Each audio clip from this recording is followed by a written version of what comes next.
percaya Engkau Tuhan Allah kami yang ajaib. Engkau Tuhan Allah yang maha hadir, Tuhan Allah yang maha tahu.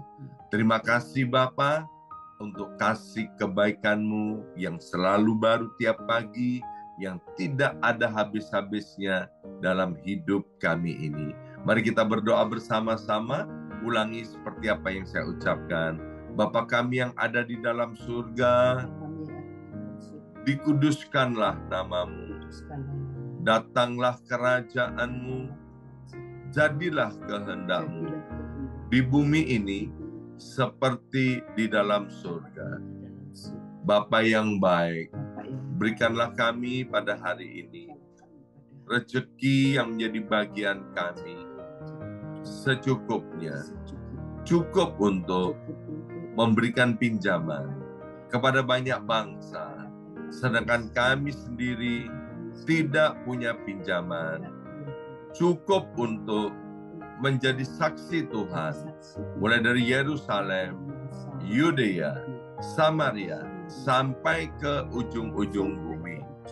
Cukup untuk menjadikan semua bangsa murid Kristus dan membaptis mereka dalam nama Yesus. Terima kasih Bapa untuk rezeki yang secukupnya. Dan ampunilah dosa-dosa kami. Ampunilah kesalahan kami, seperti kami pun mengampuni orang-orang yang bersalah kepada kami. Dan janganlah masukkan kami ini ke dalam pencobaan, tetapi bebaskanlah kami dari segala yang jahat. Sebab Engkaulah yang empunya kerajaan, kuasa, dan kemuliaan sampai selama-lamanya. Dalam nama Tuhan Yesus, kami sudah berdoa. Haleluya, haleluya. Mari Bapak Ibu sekalian, sekarang kita bersama-sama akan menggemakan Mazmur 91. Alkitab berkata, mati dan hidup dikuasai oleh lidah, siapa suka menggemakannya akan memakan buahnya. Dengan suara yang keras dan lantang, di tempat kita masing-masing. 2, 3. Mazmur 91. Orang yang duduk dalam lindungan yang maha tinggi dan bermalam dalam naungan yang maha kuasa akan berkata kepada Tuhan, tempat perlindunganku dan kubu pertahananku, Allahku yang kupercayai. Sungguh Tuhanlah yang akan melepaskan aku dari jerat penangkap burung dan dari penyakit sampar yang busuk. Dengan kepaknya Tuhan akan menudungi aku. Di bawah sayapnya aku akan berlindung. Kesetiaan Tuhan ialah perisai dan pagar tembok. Amin, amin, amin. Terjadi di dalam nama Tuhan Yesus. Aku tak usah takut terhadap kedahsyatan malam, terhadap panah yang terbang di waktu siang, terhadap penyakit sampar yang berjalan di dalam gelap, terhadap penyakit menular yang mengamuk di waktu petang. Walau 1.000 orang rebah di sisiku dan 10.000 di sebelah kananku, tetapi itu tidak akan menimpa aku. Aku hanya menontonnya dengan mataku sendiri dan melihat pembalasan terhadap orang-orang fasik. Sebab Tuhan ialah tempat perlindunganku, yang maha tinggi telah kubuat tempat perteduhanku. Amin, amin, amin. Terjadi di dalam nama Tuhan Yesus. Malapetaka tidak akan menimpa aku dan tulah tidak akan mendekat kepada kemahku. Sebab malaikat-malaikat Tuhan akan diperintahkan oleh Tuhan kepadaku untuk menjaga aku di segala jalanku.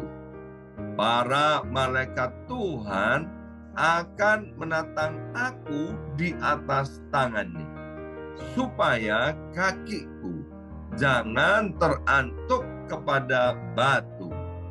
Singa dan ular tedung akan aku langkai.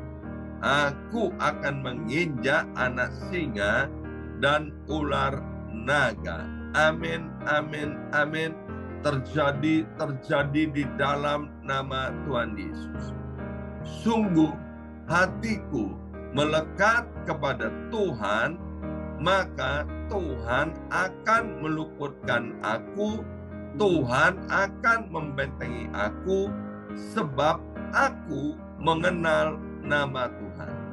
Bila aku berseru kepada Tuhan, Tuhan akan menjawab. Tuhan akan menyertai aku dalam kesesakan. Tuhan akan meluputkan aku dan memuliakan aku.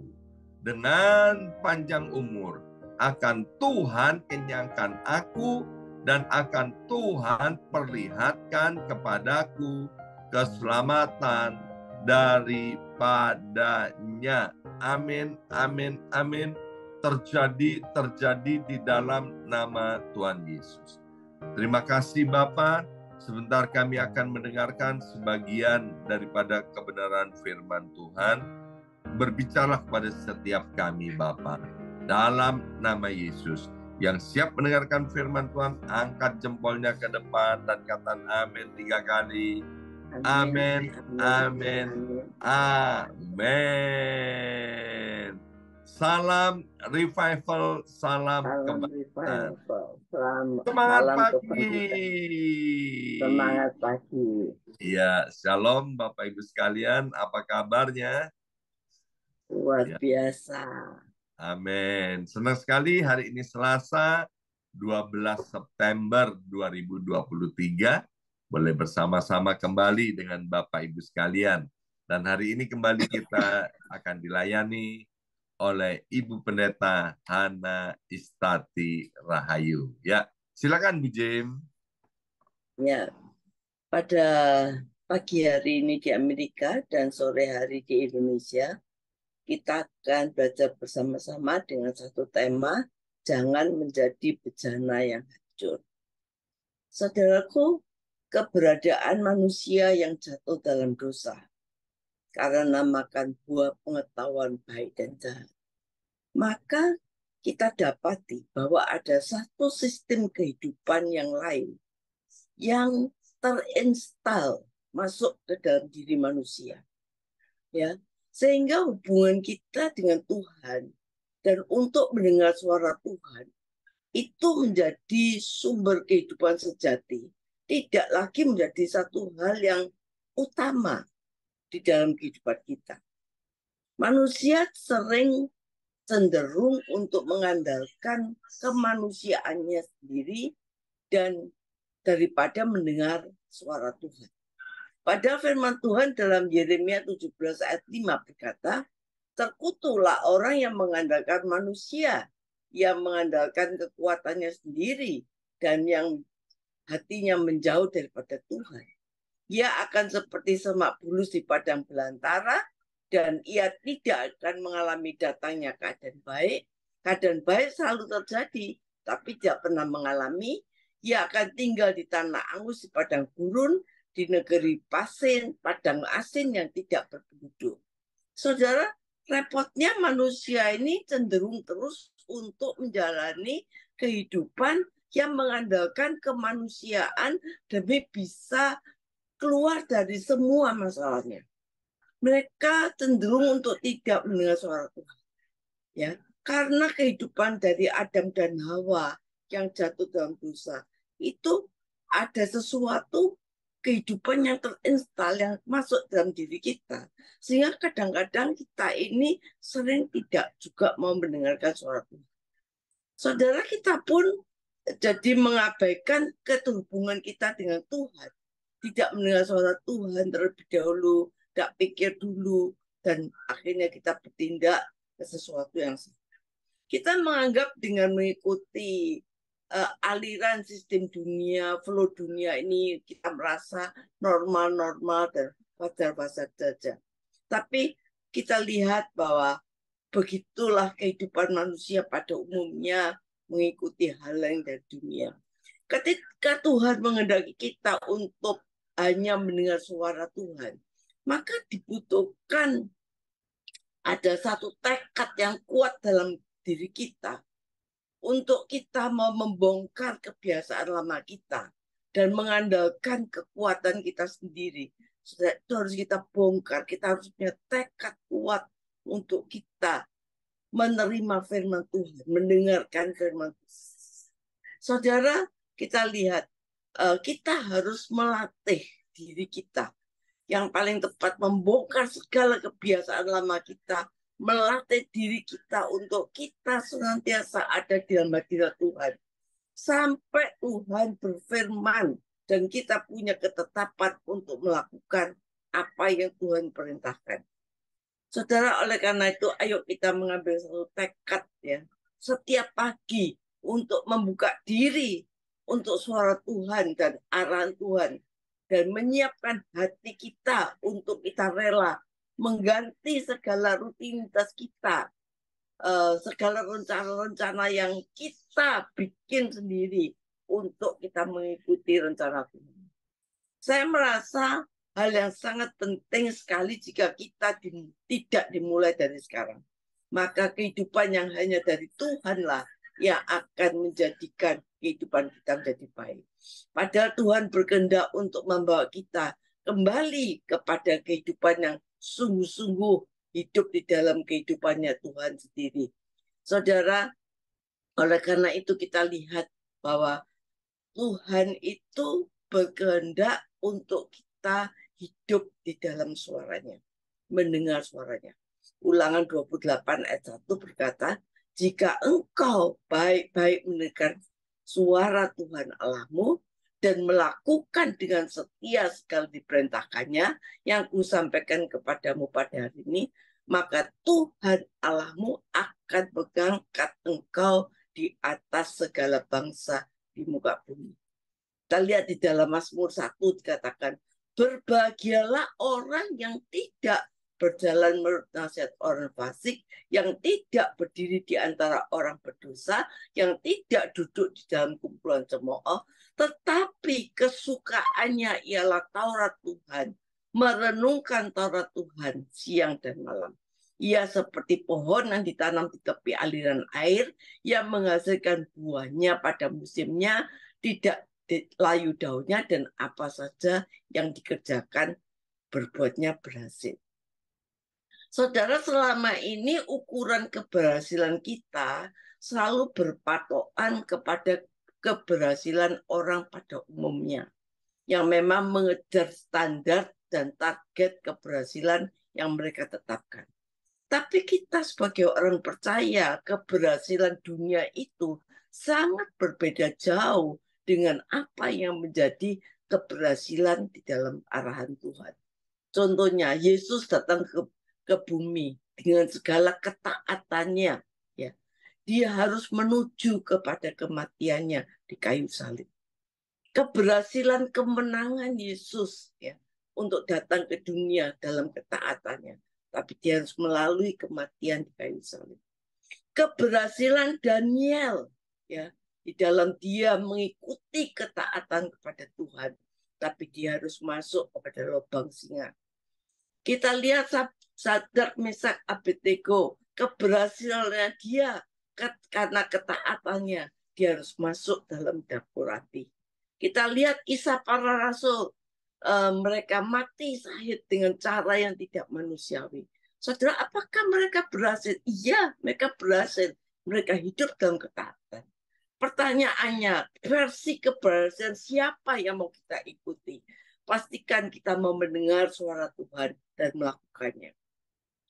Saudara, kalau kita sungguh-sungguh hidup kita berpaut kepada Tuhan, kita sungguh-sungguh mengandalkan Tuhan, kita sungguh-sungguh mendengarkan firman-Nya, maka saudara, apa yang Tuhan berikan pada kita itu adalah keberhasilan. Keberhasilan kita yang luar biasa. Ya, keberhasilan di akhirat maupun di dunia ini. Karena setelah Tuhan tebus kita, kita ini sudah menjadi orang yang diberkati. Saudara, hati yang mencintai Tuhan itu menentukan hubungan kita dan pengenalan kita akan Tuhan. Semakin kita mencintai Tuhan, semakin kita melekat dengan Tuhan, maka disitulah kita akan sering mendengarkan isi hati Tuhan dan melakukan apa yang dikehendaki. Saudara, inilah kesukaan versi kita sebagai orang percaya dengan demikian, bahwa apa saja yang diperbuatnya Tuhan berhasil. Saudara, kalau kita tidak mendengar suara Tuhan, maka hidup kita tidak bisa selaras dengan hidupnya Tuhan. Kalau kita tidak mendengarkan suara Tuhan, kita tidak punya hubungan yang akrab. Kita tidak punya hubungan yang selaras dengan Tuhan. Sehingga hidup kita itu menjadi bejana yang hancur. Saudara, bejana yang hancur itu bukan dalam keadaan kita tidak pernah ke gereja. Bejana yang hancur itu bukan dalam kondisi kita ini murtad, ya, saudara. Tapi mungkin kita masih melayani, tapi hati kita tidak selaras dengan pikiran dan perasaan Allah, maka kita adalah bejana yang hancur. Saudara, karena status orang percaya itu bukan dari dunia kita ini. Kita ini adalah anak-anak Allah. Sebagai anak-anak Allah, kehidupan kita harus meniru kehidupan Allah, meneladani kehidupan Allah, karena kita disebut anak-anak Allah. Saudara, pepatah mengatakan buah itu tidak jauh jatuh dari pohonnya, menunjukkan kepada sesuatu kesamaan, kedekatan antara pohon dan buahnya, antara anak dan bapaknya. Saudara, kalau kita itu kehidupan kita itu dekat dengan Allah, kita disebut anak-anak Allah, maka kita kehidupan kita harus seperti Bapa di surga. Saudara, kadang-kadang kita mengaku kita sebagai anak Allah, sementara perilaku kita seperti orang dunia, bukan sebagai anak Allah. Tuhan menghendaki kita tidak serupa dengan dunia. Roma 12 ayat 2 mengatakan, hendaklah kita diperbarui segala budi kita supaya kita tidak serupa dengan dunia. Kita harus meneladani apa yang Allah lakukan, yaitu bahwa kita harus menghidupi bahwa Allah itu adalah kasih yang pertama. Kita harus hidup dalam kasih. Hiduplah di dalam kasih sebagaimana Kristus juga telah mengasihi kita dan telah menyerahkan dirinya untuk kita. Saudara, sebab kasih itu berasal dari Allah. Saudara, kalau kita tidak hidup dalam kasih, maka saudara, kita bukan menjadi anak-anak Allah. Saudara, dikatakan bahwa kasih itu yang dikatakan Tuhan, bahwa musuh kita saja harus kita kasihi, apalagi orang lain, saudara. Musuh kita saja, saudara, harus kita kasih. Saudara, sifat manusia lama ini kadang-kadang tidak bisa mengasihi orang lain, tidak bisa mengasihi musuh kita. Sifat manusia lama kita itu mementingkan diri sendiri. Saudara, itu harus kita tinggalkan. Jangan sampai di dalam hati kita ini ada sampah-sampah yang membuat kita tidak bisa saling mengasihi, ya. Kita masih membenci musuh, kita masih ada iri hati. Itu semua, saudara, tidak mengerjakan sesuatu yang baik di hadapan Tuhan. Hidup kita nggak bisa selaras dengan Tuhan. Saudara, ingat, kekristenan tanpa kasih adalah sia-sia. Firman Tuhan berkata bahwa sama dengan gong yang berkumandang dan canang yang bergemerincing, saudara. Hidup dalam kasih adalah perintah. Karena itu kita sebagai anak-anak Allah harus sungguh-sungguh mengasihi, ya. Waktu baik itu musuh kita, orang yang menyakiti kita, kita harus berusaha bisa mengampuni, saudara. Kalau kita mengampuni, saudara, itu bukan baiknya untuk mereka, tapi baiknya untuk diri kita. Ya, karena apa? Karena kita melakukan firman Tuhan. Saudara, dan dikatakan kita harus hidup dalam terang. Menjadi terang itu berarti menunjukkan kualitas hidup kita yang benar. Ya, karena apa? Terang itu berbuahkan kebaikan, keadilan, dan kebenaran. Terang itu artinya dapat dilihat, ya, bukan tersembunyi, ya. Satu kehidupan yang jadi berkat, menjadi kesaksian, bukan hidup kita tuh menjadi batu sandungan. Saudara, demikianlah terangmu akan bercahaya di depan orang, supaya mereka melihat perbuatanmu yang baik dan memuliakan Bapakmu di surga. Hidup kita harus jadi terang, saudara. Di mana kita berada, di tempat kerja, di rumah, ya, di tempat kantor kita, di gereja, dimanapun, kita harus jadi terang, saudara. Saudara, hidup di dalam terang itu berarti juga hidup dalam kekudusan. Saudara, orang yang hidupnya tidak dalam kekudusan, tidak menjadi terang. Tapi orang yang hidupnya dalam terang, itu hidupnya pasti dalam kekudusan. Saudara, percabulan, kecemaran, keserakan, itu semuanya, saudara, adalah hidup yang tidak ada di dalam terang. Saudara, sebab itu, kekudusan itu adalah keharusan, bukan satu pilihan. Saudara, kalau kita sebagai anak-anak Allah, maka kita harus sungguh-sungguh dipanggil keluar dari kegelapan kepada terangnya ajaib. Bila Tuhan memerintahkan kita, kita harus hidup kudus, maka kita harus tahu Tuhan itu memampukan kita, karena Tuhan memberikan Roh Kudus di dalam hidup kita. Saudara, oleh karena itu dikatakan bahwa kita harus keluar, pisahkanlah dirimu dari mereka. Saudara, Yeremia 18 kata bahwa apabila bejana yang dibuatnya dari tanah liat itu rusak, maka tukang periuk itu mengerjakan kembali menjadi bejana lain menurut apa yang dikehendakinya. Saudara, menurut apa yang dipemandangannya yang baik. Saudara, Daud itu diurapi menjadi raja.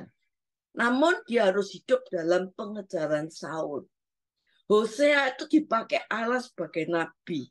Tetapi dia harus memperistri seorang wanita sundal. Ayub orang yang saleh, namun diuji dengan penderitaan yang berat. Yusuf mendapat petunjuk bahwa dia akan menjadi orang terbesar dari semua saudaranya. Namun dia harus mengalami dijual, di penjara.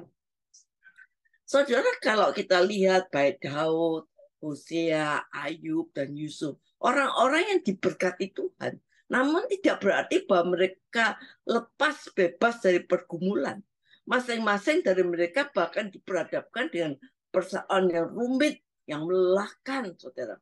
Saudara, ibarat tentang liat, mereka tuh harus dibanting-banting, dihancurkan sebelum dibentuk menjadi bejana yang indah. Saudara, Tuhan itu ibarat tukang periuk yang berhak menghancurkan bejana yang rusak.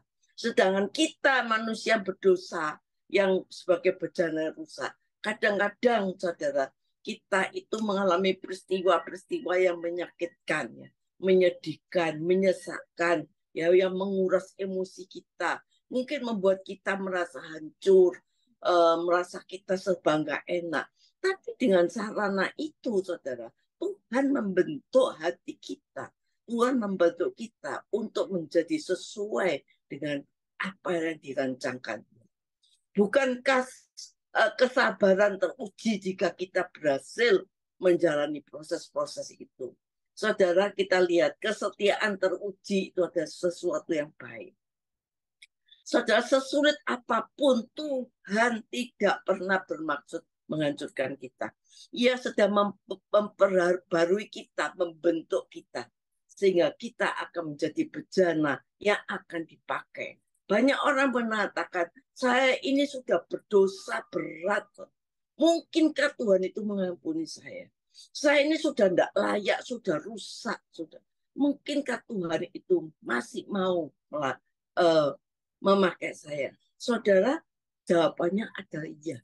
Karena firman Tuhan mengatakan Kalau kita mengaku dan bertobat, mengaku segala kesalahan kita, maka Tuhan itu mengampuni dan menguduskan kita. Saudara, sejelek apapun kita, ya, serusak apapun kita, separah apapun kita, Tuhanlah yang sanggup memperbaiki. Dan Dia akan menjadikan kita bejana yang baru, bejana yang bisa dipakai, bejana yang bisa dipakai untuk menjadi kemuliaannya. Ia akan memulihkan menjadi bejana yang baru kembali.